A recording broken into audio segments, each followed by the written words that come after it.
Greetings, heavy metal experts, nerds, novices, and everything in between. My name is Brainsmasher, and I operate a YouTube channel over at Brainsmasher. But I'm here today to talk to you on the Heavy Metallurgy YouTube channel about Asphodelis' Sculpting From Time, out on August 25th of 2023 on Hammerheart Records.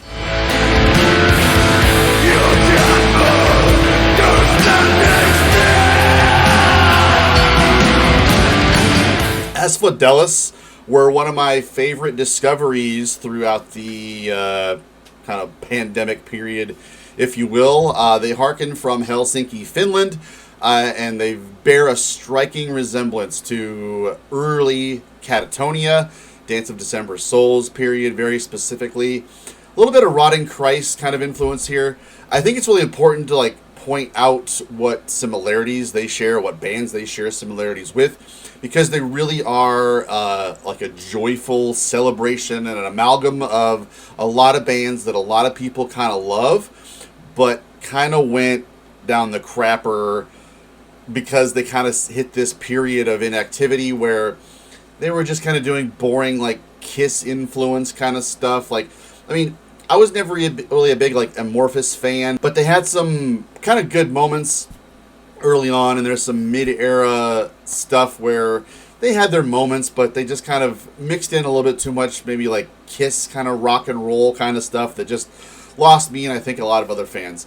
Rotting Christ too, I feel like they've kind of had a little bit of a resurgence of stuff, but let's be real, that material is kind of watered down. Asphodelis is here and are bringing it real and just kind of stepping back into your late 90s kind of style of melodic, mid-tempo, sort of Hellenic doom.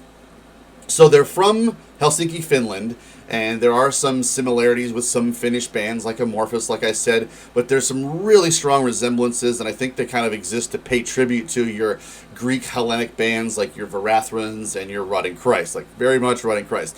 But the melodicism is so sweet, I guess, that it reminds me of your Swedish kind of origins, like your Catatonia. So I love that triangulation of origins and those styles merging together to make Asphodelis what it is. And I get such a kick out of bands that pay tribute to influences from various areas and mix them all together and make it sound like their own personality. And Asphodelis does that so well. Their debut full-length Stygian Dreams came out on Terror from Hell Records in 2019, and that thing got a ton of plays from me in 2020. Couldn't stop spinning it. It's an album that just really grew on me because this isn't really a style that I guess I spent a lot of time listening to. So it was fun to get kind of pulled into this kind of area that's maybe a little bit more commercial. It kind of reminds me of your 2002 era Century Media kind of stuff. If you were there, you kind of know that this kind of stuff was kind of a minefield of commercial bands or formerly non-commercial bands kind of stepping into some watery territory that really lost a lot of us. So this harkens back to that time period, but it does not fall off whatsoever. It doesn't get watered down. It's richly melodic and highly impassioned. So Stygian Dreams was a great debut, and this is just a perfect follow-up to that album. It's just maybe a little bit more mature. I feel like there's a lot of more I think there's a lot more intelligent sort of acoustic interlude woven in throughout. There's a lot of keyboard interplay. There's some session work going on here. There were a two-piece for the recording of this album with session work by the drummer from Chevalier. It's a great speed metal band, also from Helsinki. But they just show a maturity and a strength of vision that draws me in so much. I don't see a lot of bands just following through with their ideas so strongly and having such a enrapturing style to them.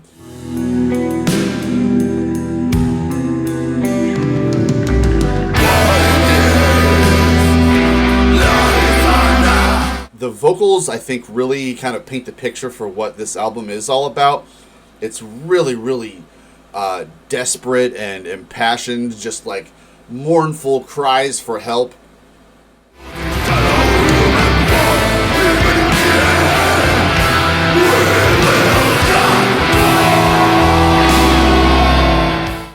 And it just works with this layering of crescendos and emotional collapses that the songs present as you're going up and down these emotional roller coasters of every song.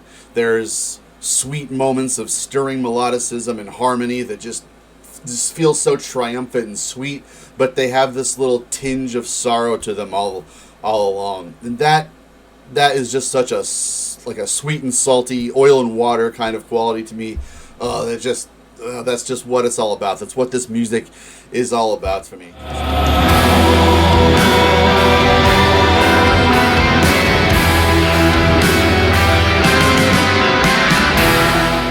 So I feel like illustrating what Asphodelis are not might tell you more what they are than if I tried to further describe what it is. I mean, you could just stop this video right now and listen to it, and you're going to want to pick this album up. Stygian Dreams is also something you're going to want to pick up. This, if I've interested you whatsoever so far at this point in the review, you're probably going to wind up picking this up. This is a brilliant 9 out of 10 masterpiece. Going to be in my top 10 of the year for sure. So, like, in comparison to a lot of other bands, there are no, like, chunky, sort of head-banging, sort of moshy parts whatsoever. This is all about the strength and the passion and the sorrow of these songs. There's no moshing parts. There's really no, like, palm-muted, chugging kind of stuff. None of that here. It's all about the angelic, beautiful, harmonious melodicism a la your Greek Hellenic metal bands.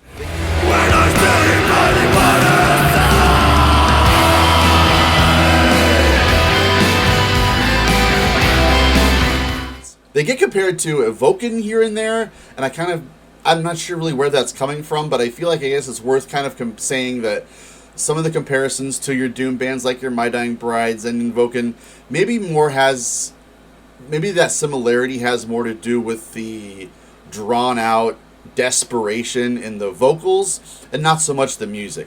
None of it is really very slow. Definitely none of it is very fast. It's all really, really mid-paced. Some of it just gets a little bit kind of slowish, but it's all just a nice cruise through the woods.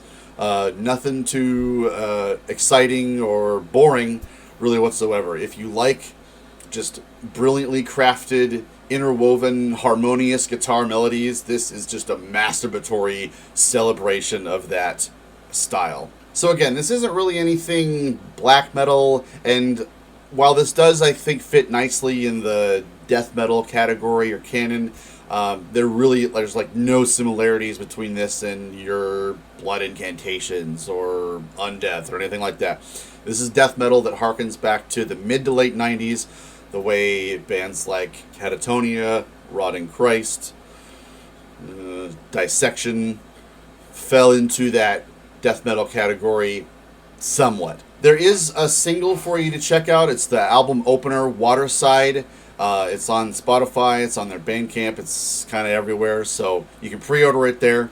The album tends to be, for me at least, after maybe a dozen or so listens, so emotionally engaging that at the end of the album, it could be kind of draining in a way, in a good way. I reach for music that is angry and impassioned and sorrowful because I'm feeling that way, and I need to let that out as a outlet. And this is one of those albums that I'm so enthusiastic about because of that.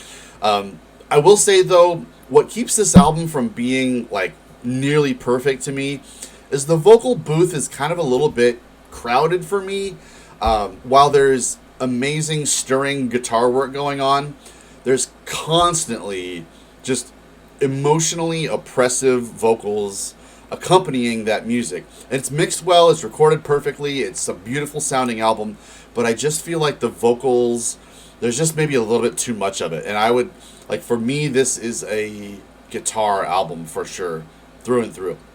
So to have there be such an abundance of kind of samey vocals going out throughout the whole album, I would maybe a little bit love to have some more clean vocals, or like some sung female kind of things, or there's areas where there's vocals just kind of drenching the whole thing, maybe some keyboard interludes, or just kind of something to just kind of dull it down a little bit, because it starts to get a little crowded, just having this guy just like constantly rah, rah, all the time. It's just a little tiring at the end of the album, and it's kind of the only thing that keeps me from like listening to it over and over and over and over again on repeat.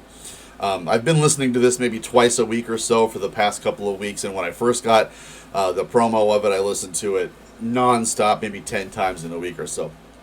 I'm not sick of it by any means whatsoever, and I can't wait for my copy to come in so I can spin it back there. But please check this out if this sounds interesting to you at all. If you're into death doom metal, this is where it's at. This is the creme de la creme of that style. If you miss the old Catatonia style, if you miss the Dead Poem era Rotting Christ, Asphodelis has what you want. And if you're interested at all in watching me do more of this, you're welcome to join me over on my YouTube channel, over at Brainsmasher. And thanks for supporting the Heavy Metallurgy YouTube channel. And pick up a copy of Sculpting From Time by Asphodelis. Trust me, you're going to want to pick this guy up. Later, y'all.